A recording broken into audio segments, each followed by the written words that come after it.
Yesus di mata Felixio. Semua orang yang baca Quran sudah tahu bahwasanya Allah itu menurunkan para nabi itu banyak.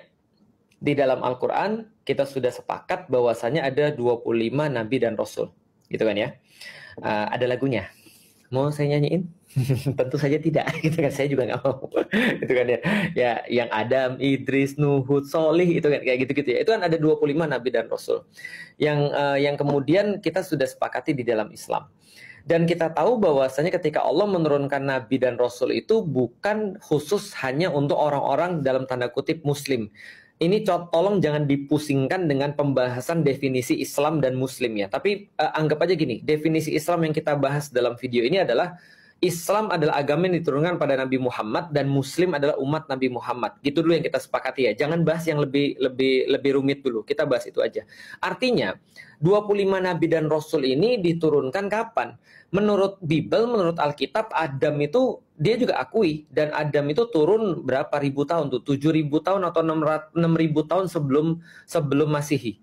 Jadi 6.000 atau 7.000 tahun sebelum Masehi, atau kira-kira sekarang sekitar 9.000 tahun sebelum hari inilah, kira-kira gitu. Artinya ini sejarah panjang. Dan sejarah panjang ini membuat nama nabi-nabi ini bisa jadi dilafazkan dengan dialek yang berbeda. Dengan sebuah dialek yang tidak sama. Oke, kita masuk dalam pembahasan. Kalau gitu coba kita lihat. Yesus yang kita kenal ya.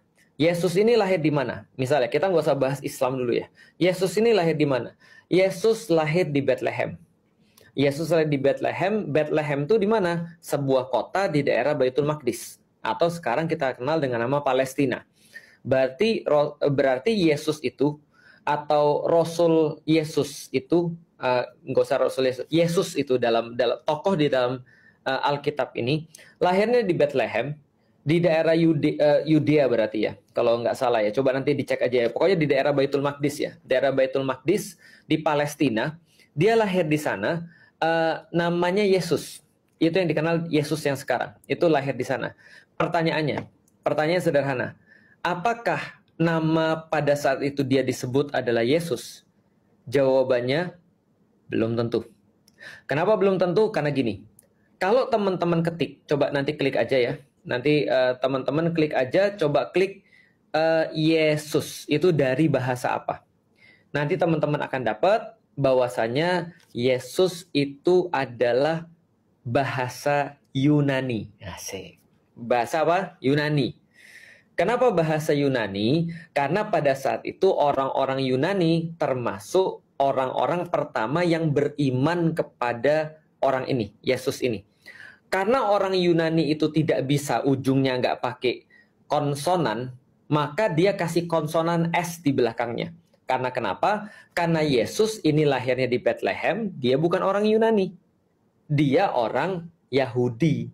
Ada Yehuda. Nanti kapan-kapan kita bahas lengkap. Keturunan Yehuda. Yehuda ini anak siapa? Yehuda ini anaknya Yakub. Karena Yehuda ini adalah salah satu daripada Bani Israel atau Bani Yakub. Nah, maka ketika dia itu adalah keturunannya Yehuda, dia orang Yahudi. Bahasanya apa? Bahasanya menurut para ahli ada dua kemungkinannya. Satu, bahasanya itu kalau nggak bahasa Ibrani, bahasanya orang Yahudi. Yang kedua kemungkinannya adalah bahasa Aramaik. Nah, jadi bahasa Aram. Bahasa Aram itu apa? Bahasa Aram itu dekat dengan bahasa Syriak Aramaik, atau yang kita kenal bahasa Syriani. Nah, itu bahasa Mediterania kuno ya, bahasa Syriani, bukan Suryani ya. Jadi Syriani atau Aramaik. Jadi ada dua kemungkinan. Pertama adalah Aramaik, yang kedua adalah bahasa Ibrani. Kalau teman-teman mau cek juga, Yesus itu enggak namanya Yesus panggilannya. Sekali lagi, Yesus itu adalah bahasa Yunani. Kalau kita lihat dalam bahasa Ibrani, maka namanya adalah Yosua atau Yesua. Jadi Yesua Hamasiah pada saat itu dipanggil. Jadi Yesua Hamasiah. Yesua itu adalah Yesua, itu adalah namanya dia. Tapi karena orang-orang Yunani nggak bisa di ujungnya itu vokal, maka dia harus pakai konsonan. Yesua jadi Yesus. Gitu. Dalam bahasa Aramaik bisa jadi Isa atau Iso. Sama ketika ditambahin S jadi Yesus. Yesus gitu jadinya. Artinya kalau dalam bahasa Ibrani dia jadi Yesua Hamasiah. Jadi dalam bahasa Aramaik jadinya sama, Isua Masiha. Jadi sama.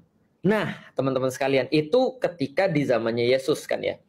Tentu saja ketika Al-Quran itu muncul 600-an tahun berikutnya setelah Yesus ini wafat, dalam bahasa Yunani, Yesus ini wafat. Oh, by the way, saya lupa.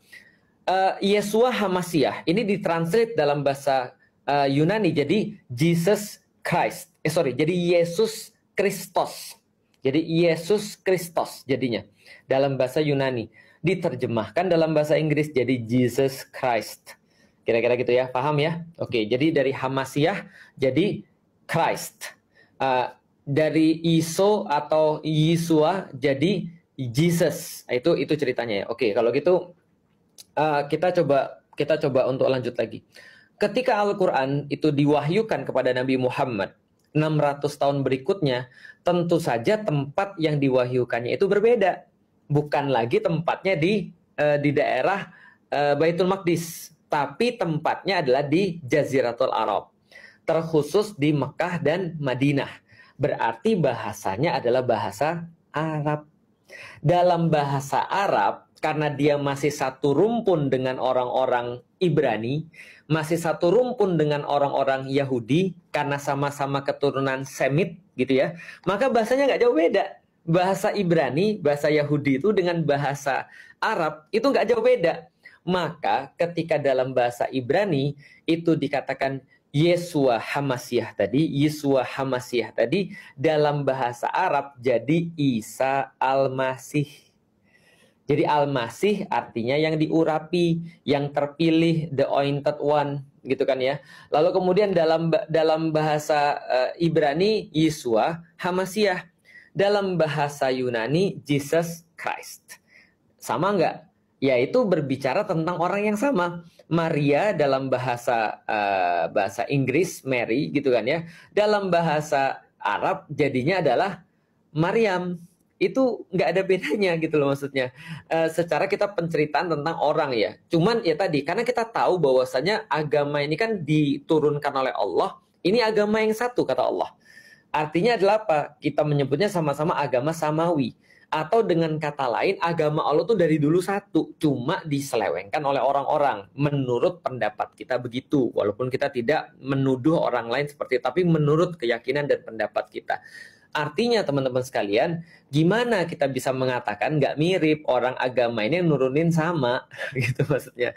Berarti Tuhannya Yesus, Tuhannya Musa, Tuhannya Daud, itu juga Tuhannya kita. Karena kita beriman pada nabi-nabi sebelum Nabi Muhammad juga.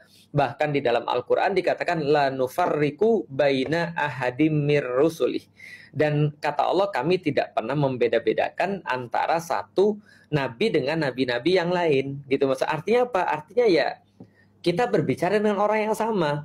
Artinya ketika saya berkata bahwasanya dalam keyakinan yang saya tahu, sebelumnya jangan keyakinan yang saya tahu dulu. Dalam bahasa yang saya baca di dalam Al-Quran, maka saya baca Isa Al-Masih.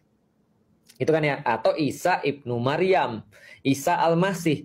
Tapi ketika ini ditranslate dalam bahasa Yunani jadinya Jesus Christ. Sebagaimana ketika ditranslate dalam bahasa Indonesia Isa Al-Masih jadi Isa yang diurapi. Gitu loh maksudnya. Lah terus masa kita bilang jangan mirip-miripin deh. Lah itu cuma ganti bahasa doang. Itu cuma ganti language doang. Gitu maksudnya. Dalam bahasa Jawa saya nggak tahu sih. Atau dalam bahasa Sunda saya juga nggak tahu. Tapi yang jelas ketika kita berbicara tentang orang ini cuma ganti bahasa aja. Kayak saya bilang gini deh. Saya punya misalnya contoh, saya punya sepupu. Nah gitu kan ya. Saya mau ngomong, oh kami mengenal seorang nabi yang baik namanya Muhammad. Oh do you mean Muhammad? Ya, mungkin bukan sama dengan kita ngomongnya, tapi ya kita omongin orang yang sama. Ini juga kita mengenal ada Nabi Musa. Do you mean Moses? Itu sama. Gimana kalau kita kata no, not Moses, but Musa. Oke, say it Musa, not Moses. Kan gimana coba ceritanya? Orang kan dengan bahasa dia gitu. Ya Inggris namanya Moses. Dalam bahasa Arab, bahasa Indonesia namanya Musa. Harun dalam bahasa Arab, dalam bahasa Inggris ya Aaron, gitu kan ya, Aaron gitu. Apalagi misalnya Zakri itu dalam bahasa Inggris, dalam bahasa Indonesia Zakaria. Dan kita nggak perlu untuk memaksa orang untuk ya lu nggak boleh Zakri, Zakri, no no it's wrong, not Zakri, but Zakaria. Nggak bisa gitu juga. Orang namanya itu juga bahasa gitu maksudnya. Artinya belum belajar keyakinan dulu ya. Dari yang kita pelajari tadi, maka bahasa itu bisa jadi sangat berbeda. Sebagaimana ketika saya kemudian bilang nama Islam saya Muhammad Al-Fatih, ketika orang-orang di Turki, mereka nggak bisa bilang Muhammad Al-Fatih, mereka bilang Mehmet. Artinya Muhammad mereka katakan Mehmet. Apakah berarti mereka membedakan antara Nabi Muhammad dengan Mehmet? Enggak, tetap sama. Jadi artinya nama Nabi Muhammad itu di sana dilafazkan jadi Mehmet. Ya sesederhana itu. Atau yang baru datang nih, Habib Nurmagomedov. Sekali lagi, Yesus itu adalah bahasa Yunani. Kalau kita lihat dalam bahasa Ibrani, maka namanya adalah Yosua atau Yesua. Jadi Yesua Hamasiah. Dalam bahasa Arab, karena dia masih satu rumpun dengan orang-orang Ibrani, masih satu rumpun dengan orang-orang Yahudi, karena sama-sama keturunan Semit gitu ya, maka bahasanya nggak jauh beda. Bahasa Ibrani, bahasa Yahudi itu dengan bahasa Arab itu nggak jauh beda.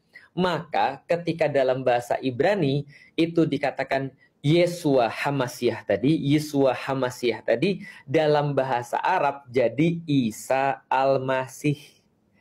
Jadi Al-Masih artinya yang diurapi.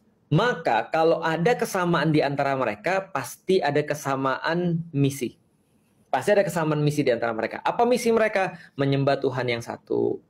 Kesamaan misi di antara mereka misalnya menghormati orang tua. Kesamaan misi di antara mereka misalnya contoh punya kasih sayang dan seterusnya. Ya misi-misi kenabian, misi-misi langit. Tidak mungkin perbedaan dalam misi utama, yaitu adalah mentauhidkan Allah Subhanahu wa Ta'ala. Bahkan di dalam Al-Quran, Allah meminta kita untuk menyeru kepada orang-orang ahlul kitab untuk ta'alau ila kalimatis sawa. Untuk ayo kita kembali pada kalimat yang sama, kalimat yang kita sepakati nih. Apa kalimat yang kita sepakati? Bahwa Tuhan itu adalah Allah. Bahwa Tuhan itu adalah Allah yang memberikan perlindungan kepada kita, penjagaan kepada kita, memberikan rezeki kepada kita, tempat kita meminta, dan tempat kita akan berkumpul di hari yang tidak ada keraguan di dalamnya. Dalam hal itu semua agama sama. Orang Yahudi yakin adanya yaumil kiamah, orang-orang Kristen yakin adanya yaumil kiamah, gitu kan ya. Lah, kalau kita nggak bilang mirip, terus kita bilang apa lagi? Orang ini sumbernya sama. Nah, makanya ketika kita pernah baca di Sirah juga, ketika Rasulullah mencari perlindungan ke Habasyah, ketemu dengan Raja Najas di situ, maka ketika dibacakan Al-Quran, Raja Najas itu bercucur air matanya. Kenapa? Dia bilang ini sumbernya pasti sama. Gitu maksudnya. Kenapa? Karena dia tahu bahwasanya misi kenabian yang dia pahami dari Yesus yang dia imani pada saat itu tercermin dengan sangat jelas daripada Al-Quran. Dia bilang ini dari sumber yang sama. Itu kan ya, ini dari sumber yang satu. Beberapa waktu ketika saya coba untuk belajar kembali tentang bagaimana sejarah para nabi, itu saya pernah buka satu pembelajaran dari teman-teman di Katolik yang mereka meneliti tentang ajaran Yesus di zaman ketika Yesus masih hidup. Menariknya adalah dia mengatakan bahwasanya Yesus itu mengajarkan satu agama yang dia sebut dengan the way. Itu kata dia tuh, the way. The way itu artinya adalah apa? Jalan itu. Wes. Ketika saya ngeliat itu merinding tuh saya tuh. Kenapa? Karena saya jadi ingat satu ayat di dalam Al-Quran yang ketika Nabi Isa itu di dalam surat Maryam berkata hadza siratum mustaqim, gitu kan ya, artinya inilah jalan yang lurus. Berarti Nabi Isa, biar teman-teman nggak protes ya, Nabi Isa mengatakan di dalam Al-Quran, penjelasan dia gitu kan ya, menyembahlah kalian kepada Allah, gitu kan ya, dan ini namanya agama penyembahan terhadap Allah, ini namanya hadza siratum mustaqim. Ini jalan yang lurus.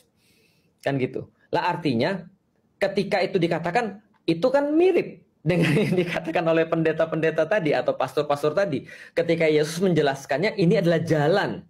Ya, kalau di dalam Alkitab akulah jalan kehidupan dan segala macam kayak gitu-gitu. Cuman ya itu maksudnya. Lah terus mau kalau nggak mirip terus gimana? Ini kayak membandingkan antara agama, misal ya. Kalau teman-teman mau lihat, ya kalau misalnya contoh ya, mohon maaf. Ini sekali lagi bukan menjelekkan agama ya, tapi gini, kalau dikatakan bahwasanya agama Katolik, agama Islam dan agama misalnya Hindu itu mirip. Nah itu saya juga agak bingung nyari kemiripannya di mana gitu, karena memang perbedaannya sangat diametral gitu kan ya. Tapi kalau dikatakan dengan agama Katolik mirip, lah gimana orang nabi mereka juga kita akui gitu maksudnya. Nabi mereka tuh ada di dalam kitab kita juga, dan kita juga tahu itu sejarahnya banyak gitu maksudnya. Dan itu diceritakan oleh Nabi juga bahwa Isa itu adalah termasuk nabi yang kasihan. Kenapa? Karena dia justru dijadikan sebagai Tuhan oleh pengikut-pengikutnya. Rasul cerita tentang Musa juga dan segala macam. Lah gimana kalau kita katakan gak mirip orang ini dari sumber yang sama? Seperti yang tadi kita sampaikan bahwa ketika di Raja Najas dibacakan surat Maryam oleh Ja'far bin Abu Thalib, maka Raja Najas menangis sampai membasahi janggutnya, lalu berkata ini dari sumber cahaya yang sama. Karena dia tahu ini pesan-pesan yang sama. Gampangnya gini deh teman-teman sekalian. Kalau Samsung ngeluarin S20, S21, S23, S24, maka besok pasti namanya S25. Gitu kan, kecuali kalau dia memutuskan mau ganti. Tapi berarti kita tahu, oh berarti ada linknya, ada mata rantainya, gitu maksudnya. Artinya masih ada mata rantainya seperti apa yang menyamakan dengan yang sebelumnya. Sama kayak tadi kan ya, sama kayak ketika nabi-nabi semuanya membawa misi yang sama. Maka kalau kita katakan ya gimana ya, ketika dibacain satu ayat, oh nih di dalam Al-Quran ini ada juga loh ayat-ayat yang mirip, berarti supaya mereka ngerti bahwasanya di dalam Islam itu adalah Tuhan yang sama. Bahkan kata-kata Rasulullah kepada Heraklius apa? Nih coba lihat ya. Rasulullah itu ketika nulis surat buat Heraklius, saat itu adalah Raja Bizantium atau Kaisar Bizantium pada saat itu. Rasul mengatakan bahwasanya wahai Heraklius, masuklah kepada Islam. Kalau kamu masuk Islam, kamu dapat 2 pahala. 1 pahala beriman kepada Isa, 2 pahala beriman kepadaku. Maksudnya begitu. Jadi pahala beriman pada Yesus dan beriman pada Rasulullah Muhammad. Artinya Rasulullah seolah-olah ingin mengatakan ini bukan agama baru loh. Ini agama yang sama seperti yang kamu sembah, cuma update gitu maksudnya. Jadi ini agama yang sama gitu. Jadi nggak ada perbedaan. Siapa yang kemudian kemarin mereka menganggap Musa adalah nabinya, Daud adalah nabinya, Isa adalah nabinya, maka ketahuilah ini agama nih, penyambungnya nih. Ini sama. Kita nggak berbeda sama sekali.